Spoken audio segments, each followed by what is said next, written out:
and welcome to the Good Girl Confessional podcast. I'm your host, Sandy Lowres, and the Good Girl Confessional podcast is proudly brought to us by WB40, Women Beyond 40, a platform for women 40, 50, 60 and beyond who want to talk about grown-up stuff. You can join us at WB40.com. Before we begin today's podcast, I would like to acknowledge the traditional owners of the land on which this podcast is recorded, and in that case, it is the Wurundjeri people of the Kulin Nations, and I would like to pay my respects to their elders past, present and emerging.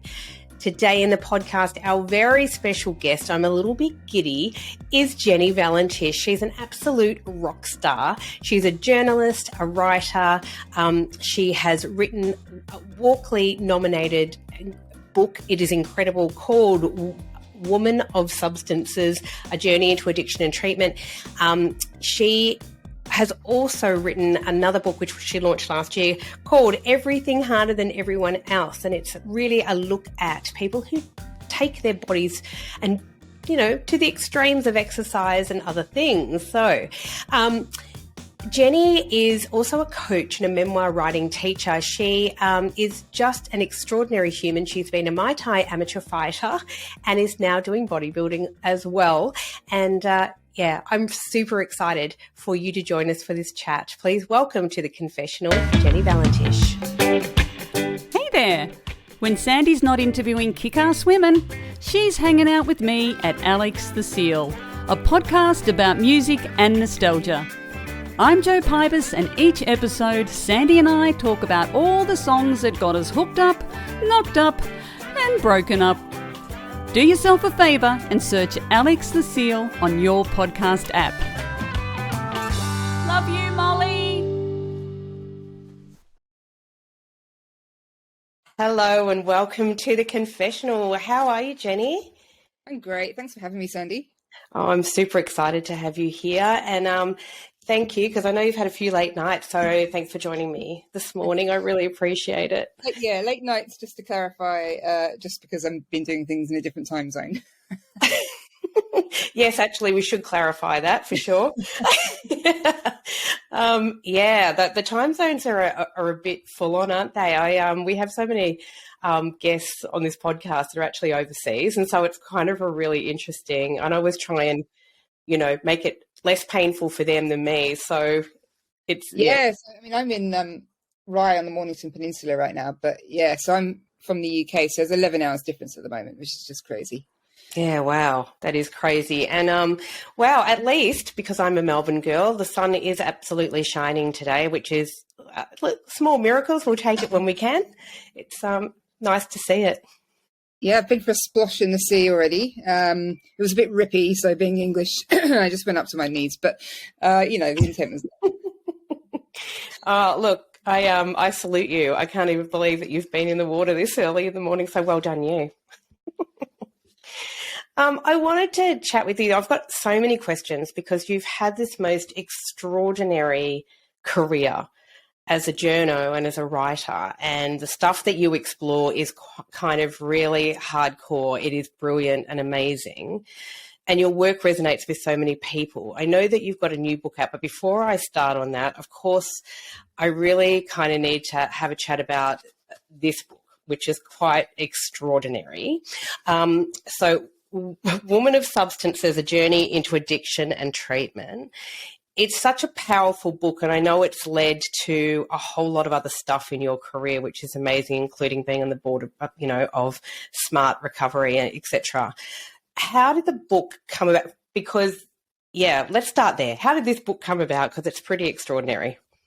Well, I quit drinking and using drugs for 8 years. So I do drink now, but in a completely different fashion. That's another kind of area to get into. But so this was back in 2009, and I was reading everything I could get my hands on because, like a lot of women, I tend to project manage my way out of a crisis. So sure, I was doing things like I went to AA and outpatient meetings and Smart Recovery and that kind of thing, like everything I could, but also read as much as I could. And addiction memoirs, bless them, tend to be very linear, like it's a redemption tale, essentially. So you have all this exciting first 2/3 of the book, where it's like somebody telling you all the stuff they got up to, and you just can't get enough of it, because a lot of time it's blackly funny, isn't it?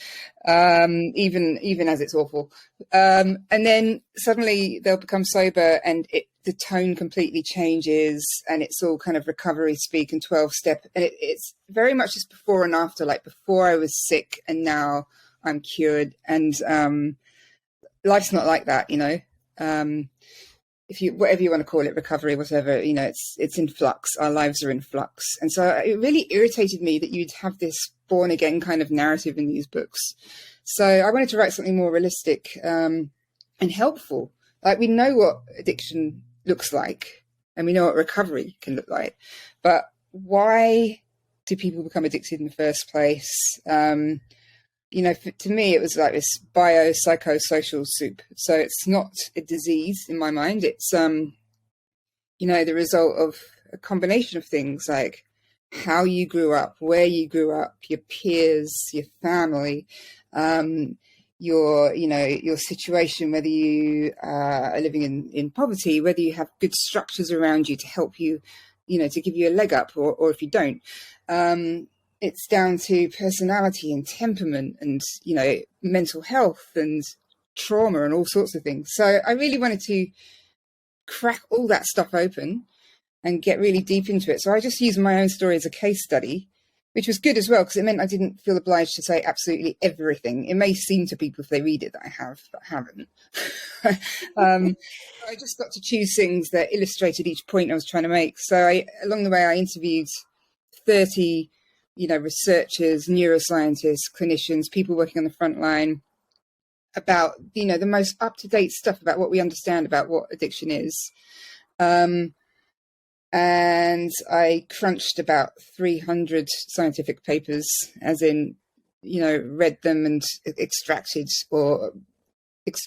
the findings or contacted the researchers themselves and clarified. And so there's tons of research in there, because I really wanted to utilize my position as a journalist and be able to access these people and talk to them and find out answers selfishly for myself, but then for women in general. And of course, men can extract a lot from this as well. It's just that I'm also looking at how does the situation differ for women, because women are really under-researched in the medical world in general.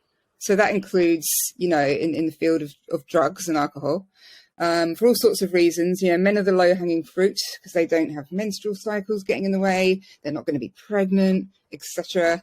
So there's a real lack of insight into the female experience. So I wanted to look at how women, how their pathways into addictive behaviour might be different to men's, how their experiences while in the throes of it might be different, and how recovery can be different and maybe where it's lacking. So that was a very long answer to a short question, but it was basically me wanting these answers myself. I think it's really powerful because of that. I think that, and you're right, it would be really easy to read it and then say, oh, you've given us your entire journey through your, addiction as well.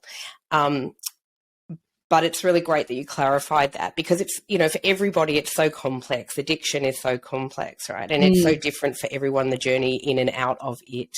And as you say, it's so complex in the way that people end up really with an addiction. And I really like too that you mentioned things in this book about it's not just drug and alcohol addiction, but it's other addictions that can be quite damaging for women as well. For everyone, but women as well, in terms of, compulsive eating and, whatever it may be, sex, whatever.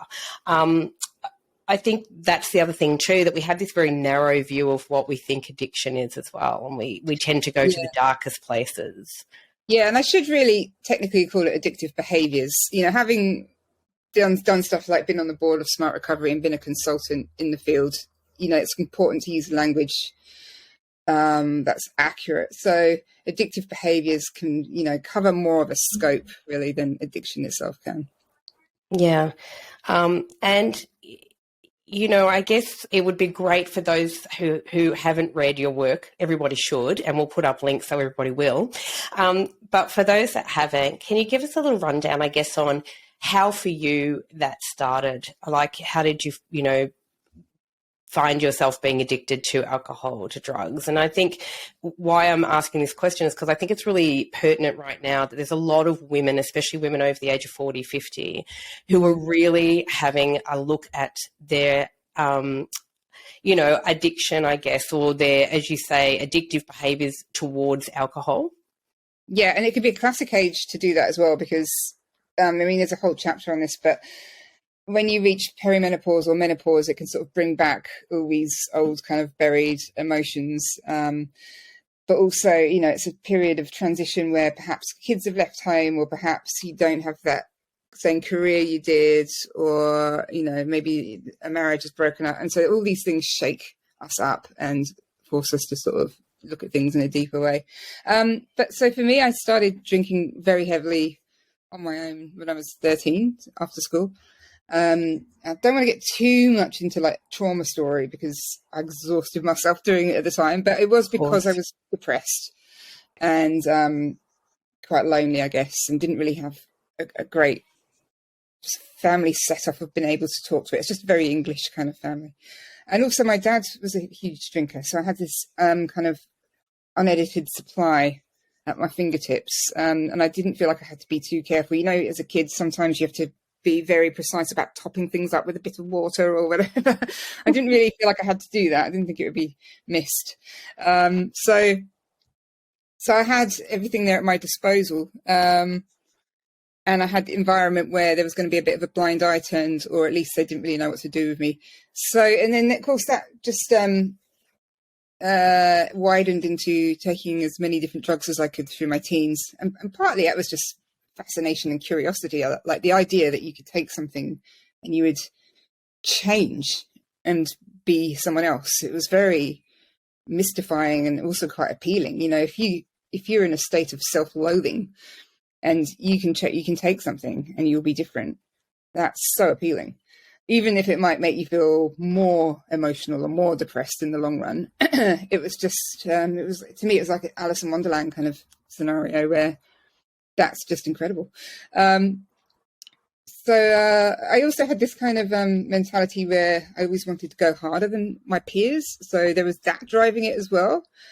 And so there was this kind of reputation to uphold, I felt, in my teenage years, of being the person who'd taken more kinds of drugs than my peers and been known for that. So quite an immature mindset, really, I had for a good few decades of my life. So all these things kind of fed into each other.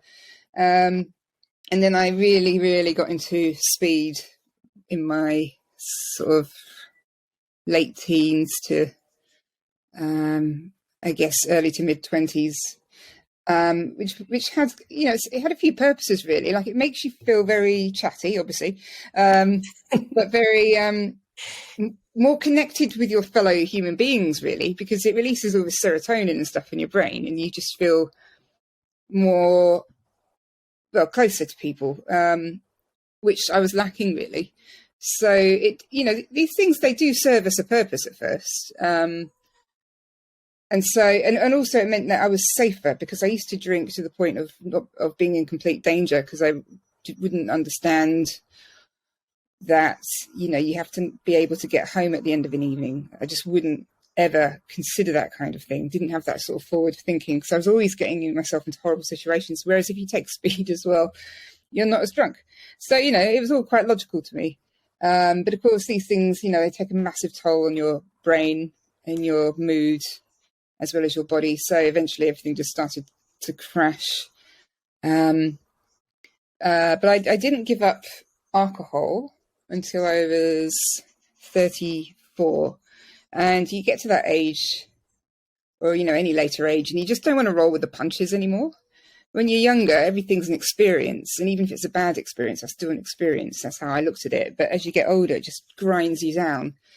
And so I just reached a point where I couldn't handle it anymore. And also I had this unshakable feeling I was going to die, whether it be like just walking in front of a tram by mistake, or someone attacking me on the way home because I couldn't look after myself. It was a really strong feeling hanging over me. So, let's say it wasn't fun anymore.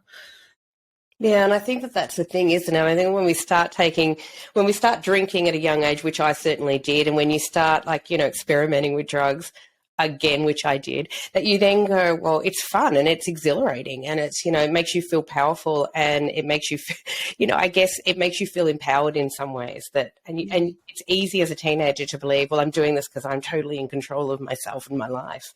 Yeah. Right. But it's fascinating. For me, to be honest, I remember trying speed and I had an experience that completely freaked me out. And then I went, oh, I'm not doing that anymore. But I think had it been the reverse, had the experience been amazing, I probably would have continued down that path for sure. Right. Because that's how it works. I had a really lovely guest on this podcast called Justine Whitchurch, who bravely came on. She was talking about her addiction with alcohol and about addictive behaviours she'd had throughout her life, but how what stopped her in her tracks was basically 2 near-death experiences caused by alcoholism. And it was so, her story is so incredible because she tells it, she's very raw and very honest about it. But I think for a lot of people, sometimes it takes you to get to that moment, as you say, of not feeling safe or feeling like something is going to happen to me, to kind of be able to break away from it. Yeah, and we can have, in recovery terms, they talk about rock bottom. Realistically, you have a whole ton of them. And eventually one is the deciding factor, that fork in the road for you. But it does take, I really do believe it's down to the individual to stop. And it usually takes something profound or profoundly awful, probably, for that to happen. I think it's really hard for somebody else to try and influence that kind of decision. Yeah, I agree with that. And I agree even with it's cigarettes or it's alcohol or it's drugs or whatever it may be. I 100% believe, I was a heavy smoker for a lot of years. It's not like I didn't know the facts and I wasn't smart enough to read what was going on. But it is that moment of, well, gee, I knew I can do this. No one else is going to do this for me sort of thing. Yeah. Did you try things like hypnosis? Oh, yeah. I tried it's like I went through all the things and then finally I went, you know what? I just have to stop and I have to, go cold turkey from cigarettes. And I was such a hardcore smoker. And, I can't remember a time back then where I didn't have a cigarette in my hand. And I remember friends saying, if Sandy can do it, anyone can do it, that sort of thing. But I realized in that moment that I have an excessive personality, right? Yeah. So when I drink, and, it's the same for smoking and it's all the things. Yeah.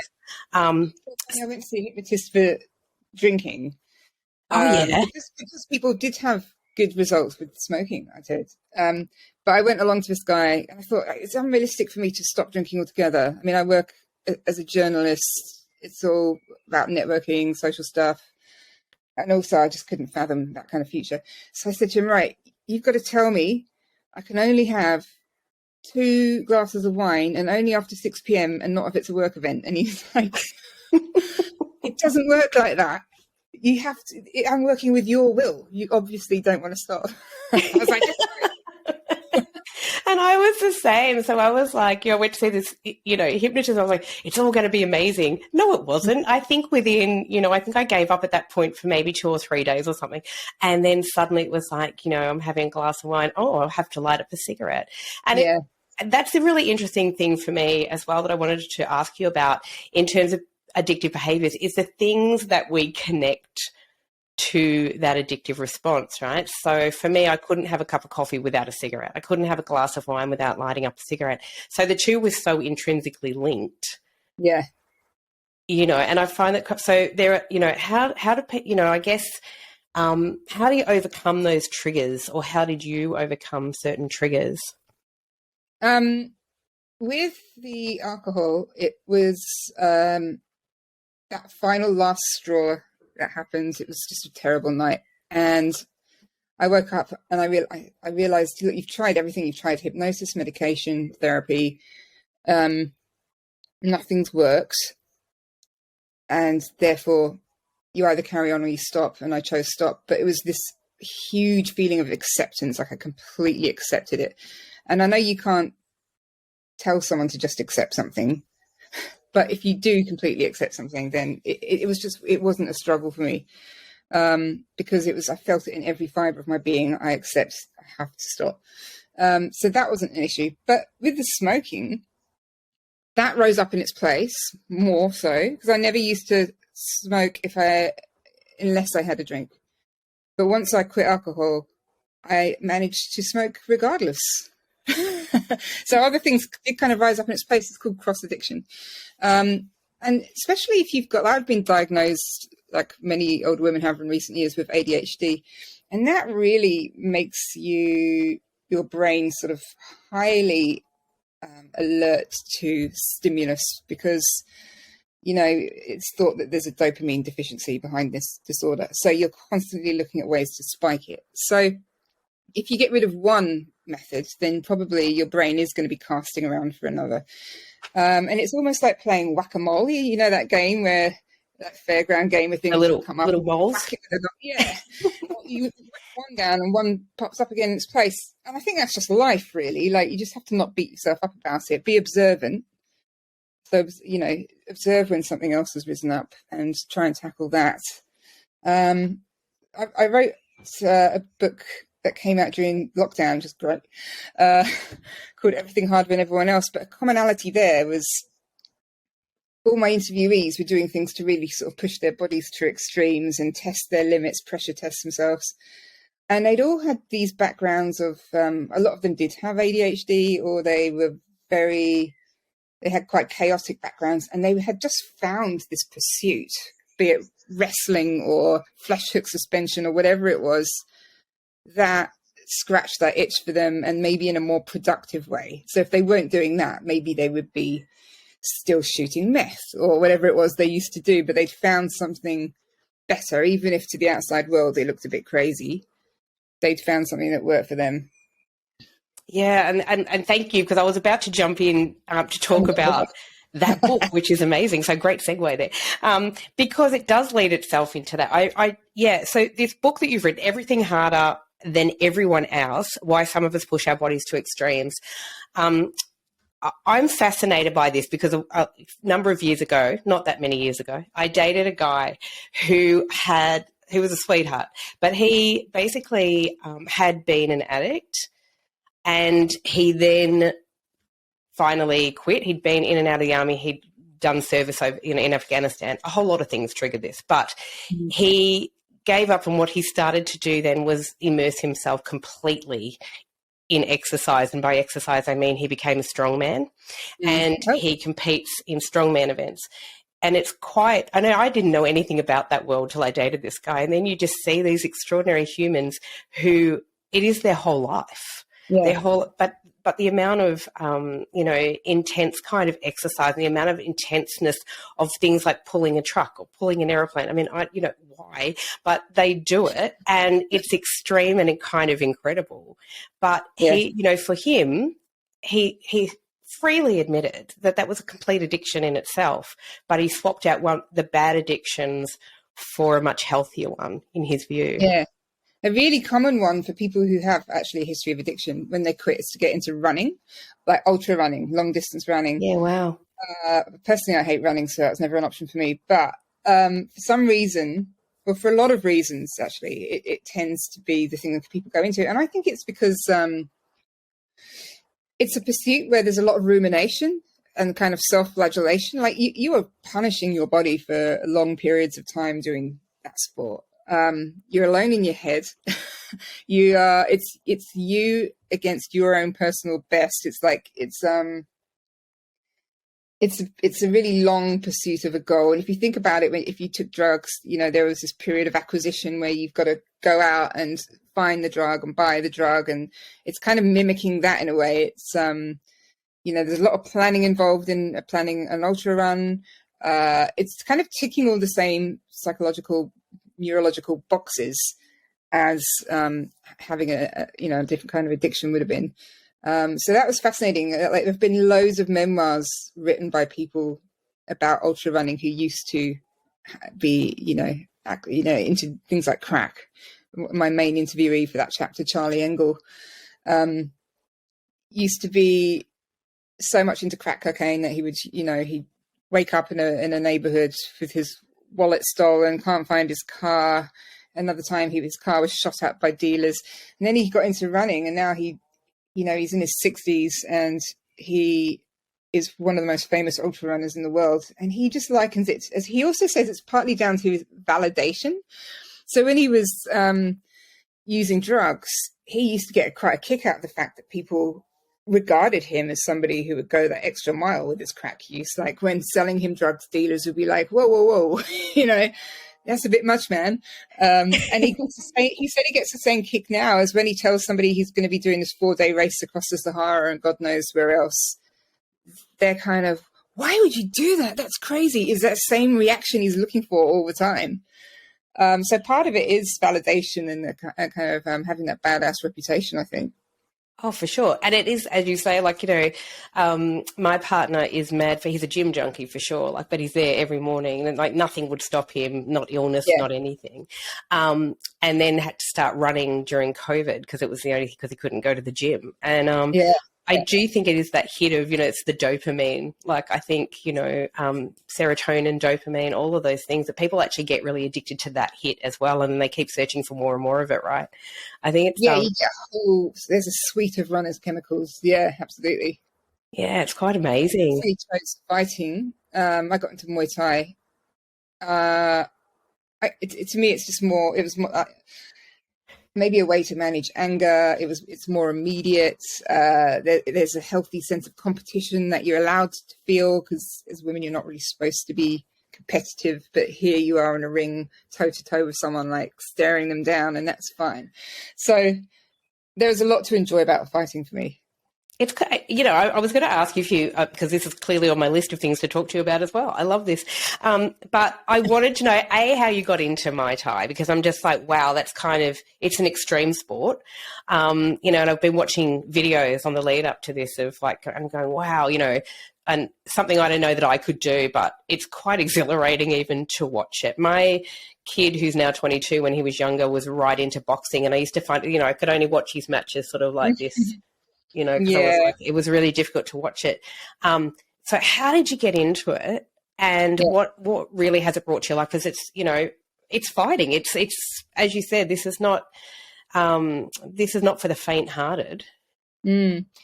I've always been quite boisterous and quite tomboyish, and so it really clicked with me when I went to just a local class.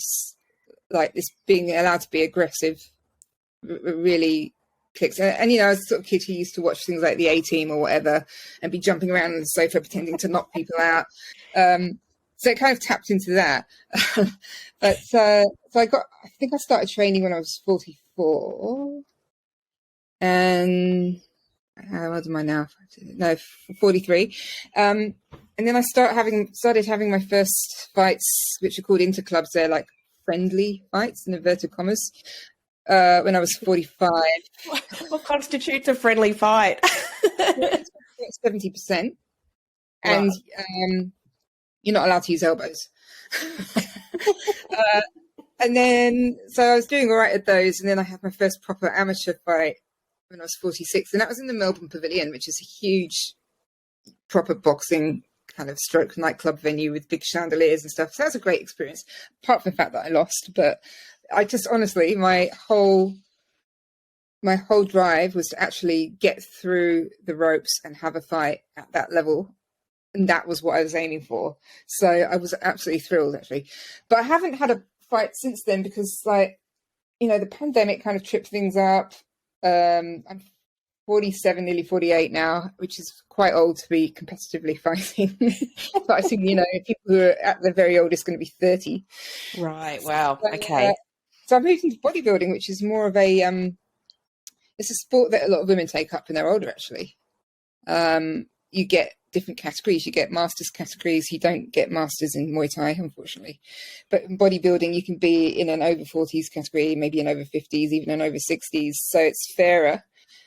And it's something that's more, you plod away at it and you become progressively, but perhaps slowly, incrementally bigger and better. So it doesn't require the same kind of level of cardio and full-on commitment that Muay Thai does. Not for me anyway, not at this point. Yeah, but it's also, I suppose, like, weightlifting totally makes sense, I think, for women as we age, as we get older, Yeah, right? Because it's really good for bone density. It's a whole lot of things, but it's also, as you say, just general strength, balance, our yeah. general health is, I think, yeah, that totally makes sense to me, weightlifting. And so how long have Yeah. you been weightlifting for? Or Um, bodybuilding, sorry. When did you start that? I started that in earnest in probably February this year. And at first I thought, I'll compete in October. It doesn't matter if I'm not completely ready. Like, I'm a journalist, I write about the experience. But the more I was training, the more I thought, no, I want to be up there with a proper chance, and I need to do it when I'm ready, and not be arrogant, and really build this up properly. So it probably won't be till maybe even October next year now, but that's fine. Like, you want to be, you don't want to make a mockery of it. You want to do it well. So I've been doing the posing classes for ages, and when I do it, it'll be that real fish out of water thing of, the bejeweled bikini, the stripper heels. Sometimes different shows you have to wear things like Victoria's Secret kind of theme wear, and wings and tiaras and the whole shebang, which is definitely not me. But then again, it's not a lot of people really. The women who do it tend to be those sporty girls you see down the gym who love weightlifting, and then suddenly they have to be prancing around with a deep mahogany tan, and you can tell the ones that are like, "Ooh, okay, all right, let's do this," but they're not comfortable. I actually have a friend, Caroline. Kaz was she was I think she's a sports model. Is that what they call them? But yeah, basically she was doing that. And then, it was really quite interesting to see images of her, there with her Victoria's Secret, as you say, bejeweled number on and wings. And it was quite extraordinary. I mean, she worked her ass off. Yeah. And that's the thing. It's quite an interesting, there's a duality about it, really, in some ways, because you think these women, you're strong and you're working really bloody hard for this, and then you get up and you're in a bikini and stripper And it's a heels. beauty pageant. Yeah. I mean, some shows more than others, but it's a really interesting sport because I probably, like everyone, before I looked into it properly, just thought it was a bit ridiculous and vain and narcissistic, not realising everything that went into it. But also, in writing about it and interviewing people who are into it, I discovered it's a particularly attractive sport for people who had very chaotic, perhaps neglectful childhoods, because it's a sport that is so regimented. Like, you're in control all the time. Like, so it suits people who've had to become control freaks because they had no control in their early life. So, it's all about counting reps and sets and sets into macros and micros, and like weighing everything that you're going to eat, weighing yourself.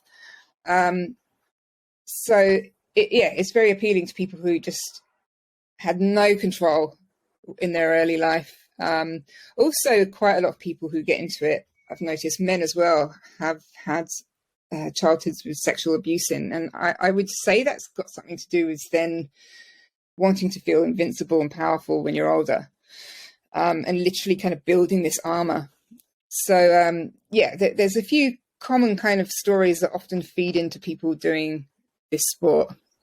Yeah, I find that fascinating. I think it makes total sense. Of course, it makes total sense when you think about it. And I think people who have come through traumatic childhoods find armor in many different ways, right? Whatever it may be. Or drugs too. Drugs, and interesting. I was talking to someone not too long ago about this, but also this notion of tattoos. And while sometimes it's an expression of just who we are, there is also this kind of thing about people who create armor. Totally. Right. I'm covered in them, and I think you're right. I think there's a sense of it being back off, everyone. Yeah, right. So that really hurt, but I've still done it everywhere, and also, I mean, I maybe some people find this offensive, but maybe even a touch of sort of low self-regard as well, because you are permanently marking your precious body. I can say that because I'm covered in them. My son's got sleeves basically. He's got a lot of tattoos. He loves them, but he also said too, see, there's a thing about addictive behaviours here as well. Because he was, you know, in the hate, he was a bit of a wild party boy, was my son. And he said part of it was that, you know, he got addicted to tattoos almost because of the pain and because of that, right? Again, this dopamine, it's all of it. It's the hit you get when you're in there doing it. And it's, I think, control. You're controlling the situation. You're, controlling in some ways the narrative you're putting on your body, right?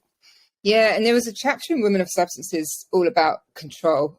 So I actually didn't put tattoos in there, but it was doing things like, you know, eating disorders, self-harm, and drug use as this kind of triumvirate of behaviour, which is all about trying to regain control over your body if you felt like you didn't have any when you were younger. Like some people might have experienced abuse or violence or even invasive medical procedures. And there's this kind of maladaptive desire to regain control over the body through these various methods. Was my theory. Absolutely. And I absolutely, think about myself quite often in these sort of scenarios because I didn't have a safe sort of childhood. I was, there was sexual abuse. There was a whole lot of things going on. And for me, people take, one look and they always think, oh, she's really self-assured and she's really got her shit together. And yet, I'm an incredibly curvy woman and I do it because I eat and drink. And I kind of always have made jokes through my life that I'm a hedonist, right? I do everything to extremes. But having said that, I'm just really, very aware too. I think you're 100% right. In reading your book, it's quite, obvious you start to see yourself in the pages of your book. But it is a way, that's our armour as well. It's really quite fascinating to me that the times when I was at my slimmest, and I have been extremely thin at times, were times in my life where everyone was telling you, oh, you look great, you look so amazing, look at you. But I felt really unsafe and I was going through probably some of the hardest times in my life.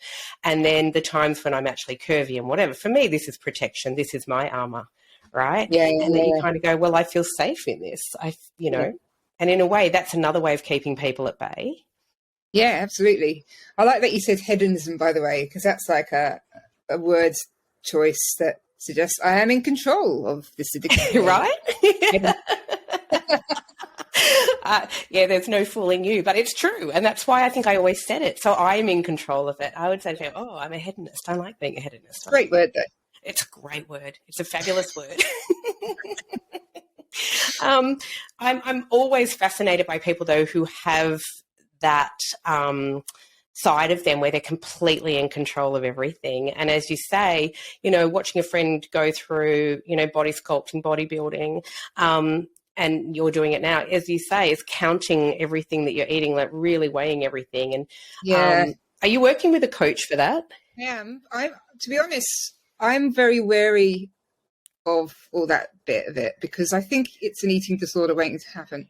So I haven't been following as strictly as I should the ridiculously strict diet I was given, which, just to give you just the morning as an example, 7 a.m., drink warm water with a squeeze of lemon and apple cider vinegar. 7:15, I can't remember the exact weight, but greens. 7:30, 5 egg white omelette with a small side of porridge. Right? This is the bulking period, but right. I'm not going to be letting that control my life and be measuring everything every 5 minutes, which might mean I'm not, I can't become as successful as I could, but because it is by its nature an imbalanced sport. But I think that's just really dodgy doing that stuff. And then when you get into the cutting periods, obviously it's like, down to about 1,000 calories a day and people are obsessing over half a peanut sort of thing. Yeah, right. Yeah, counting every bean. Yeah, wary about that. It's funny though, when people who do have an addictive background, like your ex-partner, get into sport wholeheartedly, that's when people suddenly become more vocal and start to worry about them. Like, oh, you're going to the gym an awful lot, or you've lost an awful lot of weight, and you think, well, yeah, because I'm going to the gym. And you suddenly get all these people showing concern, and you think, nobody showed that concern when I was really skinny from speed. But now if you're being super healthy and super fit, everyone's like, ooh, careful. Yeah, but that is true. That is true. And it tends to be, though, the people who are not, they don't go to the gym and it's, all of that thing. They don't really do a lot of exercise. They're the people who tend to be the most vocal about that stuff. Whereas for me, I see it as like a really healthy thing. So when I met my current partner, as I said, he's a gym junkie. One of the things he said to me is, I need to put this on the table. I go to the gym. I do it every day. It's a non-negotiable. And I burst out laughing and said, fabulous. Let me put this on the table. I do not. And, and it was great though. It was just like, I see it as such a healthy pursuit, and as he said, it helps clear his mind. It helps keep him, like level. He feels like it sets him up for the day and that's it, right? And I would say he's like a very intense, hyper person. So I think going to the gym is such a great outlet. I think as well, though, in terms of that kind of behaviour in a partner, I think the only thing, when I was last single, the only thing I was thinking about in terms of what I would look for in a future partner was they must have a passion. I don't care what it is, could be trains or bricks. As long as they've got something they're super passionate about, is something that they live for. That's great. So, I mean, that sounds like the attitude you had when he said, I go to the gym every day. Great. As an hour or two away doing something you love. But that is really important. And for me, I think as I've been married and divorced twice, but I do think for me, absolutely, it was really important for me to find a partner. Not find one, I think that's the thing. I'm in a space in my life where I don't need to have a partner, but I want him in my life. I don't need it. But that we're both kind of really quite impassioned people, and I have my own stuff, I do podcasts and I have a whole platform for women beyond 40, and all of those things. It was really important to me, yes, that person had a passion, but I think if it's a passion that is, the bonus for him is that it's also a healthy pursuit. Right. And a healthy passion. And he's full of, I don't pretend to understand all the things, but I know that he measures all the things and he's mad for a bit of a sports watch, and he, takes all the things, all the protein powders and whatnot that you do. And all that kind of stuff. Yeah. Yeah. But he listens to a lot of podcasts about health and about all of this stuff. And I think he tends to push, he thinks, oh, okay, I can push past that at my age. I can do this. I can do that. I think it's actually a pretty healthy way to live your life. Could be worse. Similar in that way then, really, because you're doing that in a sort of cerebral self-improvement kind of empowerment way, and he's doing it in a literal physical sense. But yeah, you've both got the same kind of end goal of being a better version of yourselves. Yeah, I think that's really true. It is really true. So I think I'm really enamoured as well, I've got to say, by your early journalism career. And I'm just going to put it out here because I'm a crazy music buff and I love it. I love that, you came to Australia. Actually, why did you come to Australia? That's a good question. Perfect. Yeah. That'd do it. Yeah. So, and then once I got here, my career kind of took off a bit. 'Cause, it's competitive here, but not as competitive as it was in London. Smaller population in the UK. It doesn't really work, but it's just there was a huge, thriving, sort of long history of journalism over there, which was over here. It was a little bit different. It was for a start. British people seem to be favoured, I'm afraid to say, when it came to the bigger publishing companies in Australia. Yeah. I think maybe that's down to, I was told it was down to that we were taught grammar in a more solid, consistent way at school. True. Maybe it's admiration for the UK publishing industry, I don't know, but I found it quite easy to get jobs at the bigger companies. So my career sort of took off over here. I love that. And I love that you started writing for you jumped into Jmag, the Triple J magazine, and and then Time Out Melbourne, which of course, the sister publication is Time Out London, of course. But how was that experience? I guess it would have been so different. The scene, though, was so different, I guess, in London, obviously, to Australia. Yeah. Actually, I should say that before I moved to Australia, I did a lot of setting it up. So, for instance, whenever an Australian band came to London, I made it my business to interview them and pitch it around to Australian publications. So I say it was easy for me, but actually I'm selling myself short. I did do a lot of research and setting up. But yeah, it's very exciting to come to a new country and then try and like figure out the rock family tree, if you like, and how everything slots together. So I was really hungry for it. So I started off working at Ralph magazine, actually, which is defunct now, but it was a lads mag. And then it certainly was. It was. And then within 6 months, I got the job editing Jmag, which meant a move to Melbourne, which sort of paid to my marriage eventually, because it was one person sacrificing where they wanted to live for another. And then that led to editing Time Out in Melbourne. So I did editing for about 8 years and then went freelance aged 40 and kind of felt pushed into that a little bit because the publishing industry was changing so horribly. Like, it was very common for people who are editing magazines it's happened a few times to people I knew, where suddenly you weren't a journalist anymore. You were being rebranded as a content creator. People were getting paid less as a result. Yeah. A few editors I knew, including myself, were basically kind of ousted from their magazines by conditions having changed so much and your job description changing so much that you thought, no, you've completely changed the rules of this, and that's bullshit. So quite a few people were resigning or being sort of edged out and then being replaced by much younger, inexperienced people, because people just wanted to read stuff on the internet that was pretty disposable and just tons of it, or so publishers thought.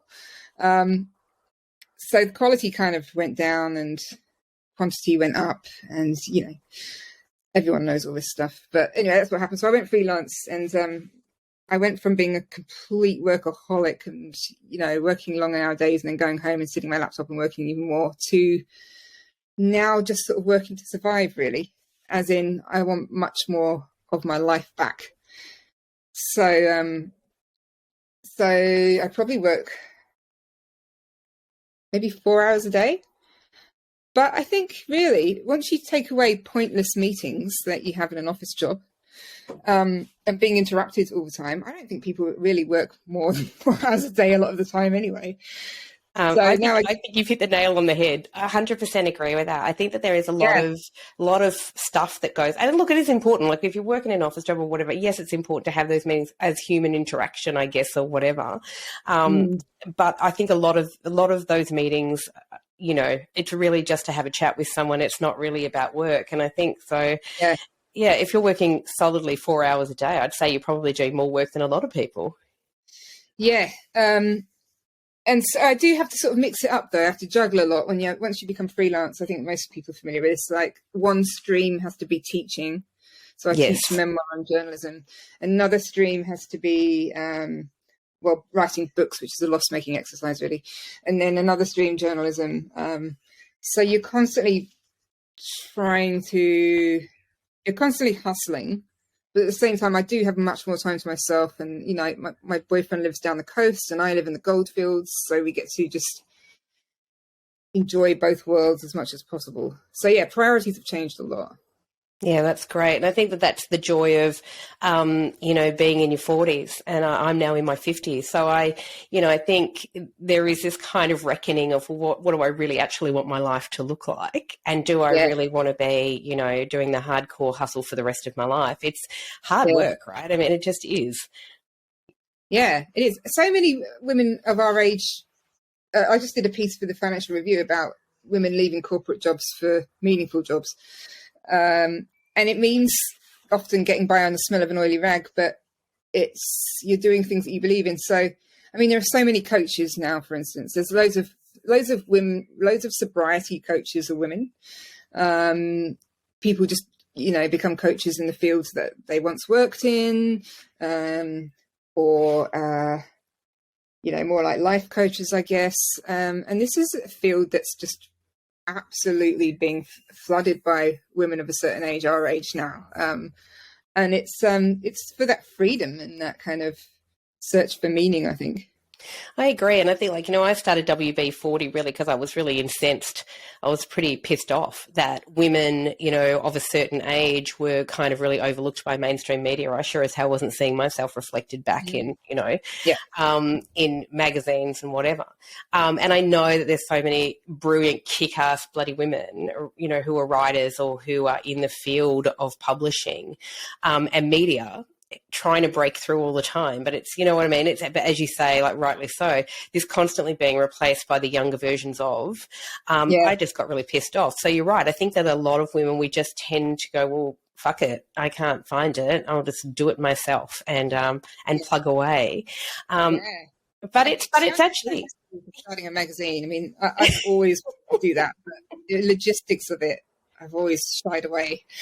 It's look, planning, literally flat planning, and then going, ooh. And look, I don't know that I've done a particularly great job of it. I don't know. I love it. I'm passionate about it. But I think if I had have realised the amount of work that was involved in it, would I have done it? Maybe no. I probably would have shied away. And so I came to it with this kind of lens of, oh, well, I'd done a little bit of freelance writing or whatever and go, I'll just start a magazine. How hard can it be? What a ridiculous thing to think. I never really thought how hard could it be, but I did kind of go in with, I was very naive about the amount of time and effort it takes to create something like it. But, it's my passion. And as you say, once you fall into a passion, it's hard to sort of let it go. So that was it. I think what really inspired me, though, was that I thought I'll need funding. So I went out, I spoke to a couple of funders who were men who basically said no one's going to be interested in the stories of women, especially those over 40. And I thought, oh, go fuck yourselves. And I came home and went, I'm just doing it. I don't know how, but I'm doing it. And I just did. And that was it. I strapped it and went, well, I've just got to get it done. But it was just a fire under me. But there's that but it just proved to me exactly why I was starting. It was true that this is the mentality, sadly, of a lot of people out there. Right? But the stories of women are fascinating and brilliant. And, women have so much wisdom because we've lived it. That's the reality. It's just giving women platforms to share those experiences that resonate with other women, right? Yeah, I think that's great. Doing that with the podcast and the mag. Yeah. Yeah, I do too. And look, and I first met you because I went to a memoir writing class with yourself and Catherine Devaney and went, well, this is just bloody brilliant. But it is that kind of fascinating thing as well. I mean, I don't know that I'm ever going to write a memoir, but I think it's really fascinating to me how many women think, I really want to tell my story. I really want to write it down, if not to be published, just for themselves or for their family. And so I don't know, how was that transition for you in teaching that or helping to run those courses? I've noticed probably the sort of people who are drawn to me as a teacher are going to be people with a bit of a traumatic story because, they know that I've written something similar. So I don't tend to get somebody's, my year in France or hiking book, I don't tend to get that kind of stuff. But I think generally when people write memoirs, because they've been silenced and censored growing up and maybe even as an adult.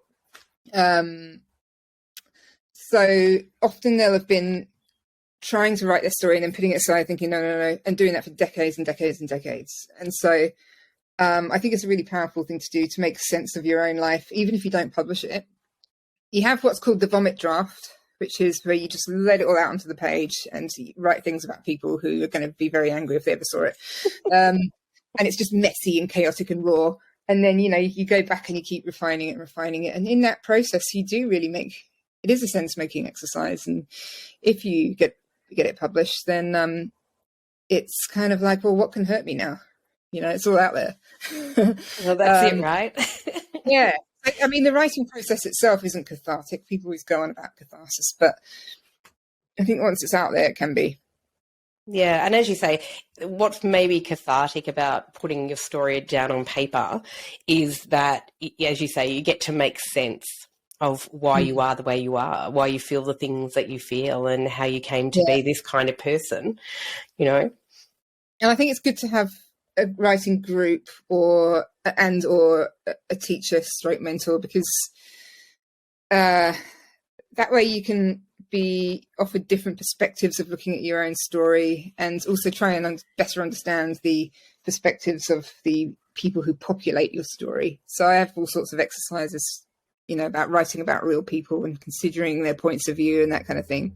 Because often, if you look at someone's sort of first early drafts, they're just sort of dismissing people as a narcissist or borderline or this or that. And it's just slapping a label on someone and saying that's who they are, without kind of looking at what has motivated that person, what their fears are, and the dynamics between you both, rather than just, here's a handy label that explains everything. Good.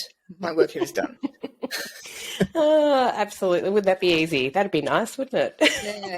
I think it's fine to diagnose people as narcissists in down the pub or in a conversation to a friend, but in writing and in all seriousness, no. No, I agree. I think it's a slippery slope. It's a pretty dangerous thing to do, I think. Yeah. And because, unless you happen to know for certain that person was absolutely diagnosed by professionals, it's not something that I would do. Narcissistic traits, and it's triggering something in you that's related to something completely different to them, etc. Yeah. Right. Yeah. And look, you know what? I'm a big believer that somewhere underneath all of us, we've all got some level of narcissism. There's some narcissistic trait we've all got, right? I mean, part of that's ego, whatever. 100% true. So I will put up in our show notes all of the links to where people can follow you, where they can find out all about your courses, where they can buy and read your extraordinary books. Everybody should, and actually follow your work as well, because your website's incredible. It's got all of your journalism on there as well. So all of your articles that you're writing, which are great, everything from music to women's rights issues, and it's just brilliant.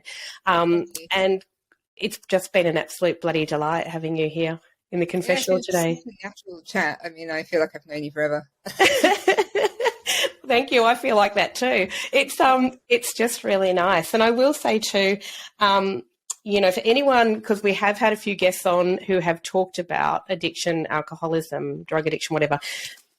If this talk with Jenny is resonating with you, please, I highly recommend go out and read this book, because it's not just about, as you say, it is your story, but it's not just your story. And there's some amazing, incredible research that's gone into this book and how people can come out the other side. And I think that's extraordinary. Oh, thanks, Sandy. Appreciate that. Thank you very much. And yes, so I'll put up all the links, and thank you so much for joining us today. My pleasure. Loved it. Thank you.